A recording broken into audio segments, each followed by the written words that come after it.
បាទជំរាបសួរពុកម៉ែបងប្អូនទាំងអស់គ្នាខ្ញុំបាទឈ្មោះរដ្ឋាខ្ញុំបាទគឺជាអនុប្រធានគ្រប់គ្រងគម្រោងដំណាំកាកាវនៃក្រុមហ៊ុន Convirel បាទ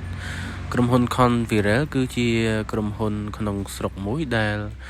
កំពុងតែដំណើរការដាំដុះដំណាំកាកាវជាដំណាំមួយប្រភេទដែលមានអត្ថប្រយោជន៍សម្បូរបែបជាពិសេសគឺដំណាំកាកាវគឺជាដំណាំដែលយើងដាំយកផលដំណាំដែលទទួលបានយកមកធ្វើជាសូកូឡាបាទមិនត្រឹមតែសូកូឡាទេដំណាំកាកាវនៅអាចផលិតបានផលិតផលផ្សេងទៀតដែលជាសិតសឹងតែជាផលិតផលដែលមានប្រយោជន៍សម្រាប់សង្គមជាតិដូចជាទឹកអប់ដូចជាស្រាបាទហើយនៅមានផលិតផលជាច្រើនទៀតដែលផលិតចេញពីវត្ថុធាតុដើមពីសូកូឡាបាទអញ្ចឹងក្នុងថ្ងៃនេះខ្ញុំបាទនឹងពំនាំយកនៅបច្ចេកទេសជាមូលដ្ឋានគ្រឹះនៃការដាំដុះកាកាវក៏ដូចជាដំណើរការនៃការថែទាំកាកាវជូនដល់បងប្អូនដើម្បីជាបទពិសោធន៍មួយសម្រាប់ធ្វើការដាំដុះដំណាំកាកាវបាទសូមអរគុណសូមតាមដានជាបន្តអញ្ចឹងបងមើលនេះដើមដែលគេវាយមកអញ្ចឹងអាមួយនេះវាដុះចេញពីជើងតម្រូវបាទអញ្ចឹងយើងមើលស្លឹកវាអញ្ចឹងស្លឹកពពួកគេហៅថាពពួកដើមដែលចេញពីជើងតម្រូវវាមានស្លឹកវាដុះរបៀបថាវងមូលបាទវងមូលវិញអាធាងស្លឹកធាងស្លឹកវាវងមូលចាប៉ុន្តែបើស្លឹកបើពូជដើមមែកពូជមែកគុណភាពល្អមែកពូជហ្នឹងវាស្លឹកវាញែកទេស្លឹកវាបាទវាញែកស្បែកចេះមកខាងនេះបាទមកខាងដោះស្លាប់មន់បាទយ៉ាងបែបហ្នឹងអញ្ចឹងអានេះយើងកាត់ចោលអានេះយើងកាត់ចោលណាបាទអញ្ចឹងបងកាត់ត្រឹមនេះបាទយើងកាត់ចោលហេតុផលអាហ្នឹងវាអត់ទិន្នផលល្អទេបាទត្រូវអញ្ចឹងយើងកាត់អានេះដើម្បីឲ្យអានេះឡើងវិញអានេះលូតលាស់ល្អបាទ maybe skisser do you bring skisser no we don't do it but you can like mark here for him to yeah so he can come here to បងមានកត្រៃចាំយកមកកាត់ទៅបាទ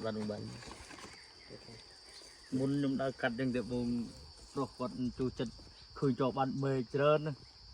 អូពេលចឹងខ្ញុំថាអានោះគាត់ទៅថាបាទហ្នឹងគាត់នាំបាយផងបាទចាំខ្ញុំតាក់ទងគាត់បន្ថែម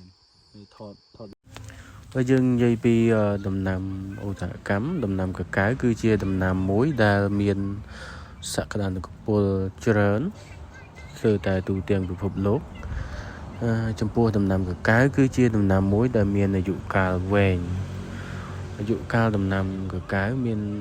អាយុកាលរហូតដល់70ទៅ80ឆ្នាំបាទយើងធ្វើការដាំដុះដំណាំកាកាវពីចន្លោះ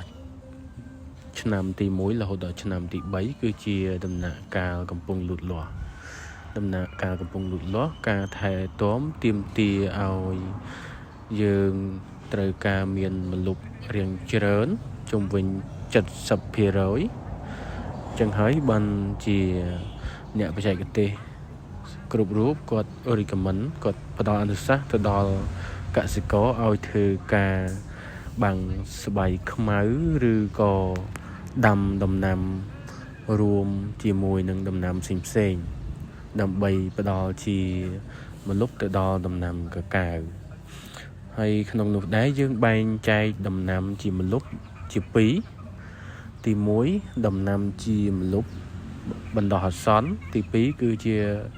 ដំណាំជាម្លប់ជាអចិន្ត្រៃយ៍អញ្ចឹងដំណាំជាម្លប់ជាបណ្ដោះអាសន្នភាគច្រើនគឺយើងជ្រើសរើសដំណាំចេកដាំជាមួយនឹងកាកាវព្រោះដំណាំចេកមានការលូតលាស់ឆាប់រហ័សអញ្ចឹងវាអាចផ្ដល់ជាម្លប់ដល់ដំណាំកាកាវហ្នឹងបានទាន់ពេលវេលា ចំពោះចំណុចទី2ដំណាំ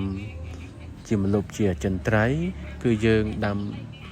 ជាមួយនឹងដំណាំចន្ទីឬក៏ដំណាំដូងក៏ដូចជាដំណាំឈើហូបផ្លែផ្សេងមួយចំនួនទៀតប៉ុន្តែក្នុងនោះដំណាំចន្ទីនិងដំណាំដូងគឺជាដំណាំសក្តានុពលដែលវាមានលក្ខណៈសមស្របស្តង់ដារនៃការផ្ដល់ម្លប់ឲ្យទៅកាកាវដែលធ្វើឲ្យកាកាវហ្នឹងមានទិន្នផលល្អប្រសើរហើយដំណាំចន្ទីឬក៏ដំណាំដូងក៏មានទិន្នផលល្អប្រសើរនៅក្នុងការដាំដុះនិងការប្រមូលផលដូចគ្នាបាទបន្ទាប់ពីដំណាក់កាលលូតលាស់យើងនឹងនិយាយអំពីដំណាក់កាលប្រមូលផលដែលគិតចាប់ពីឆ្នាំទី3ឡើងទៅអញ្ចឹងដោយសារតែវីដេអូយើងខ្លីខ្ញុំនឹងធ្វើការរៀបរាប់បន្តទាក់ទងបច្ចេកទេសទៅវីដេអូបន្ទាប់អរគុណសូមអរគុណ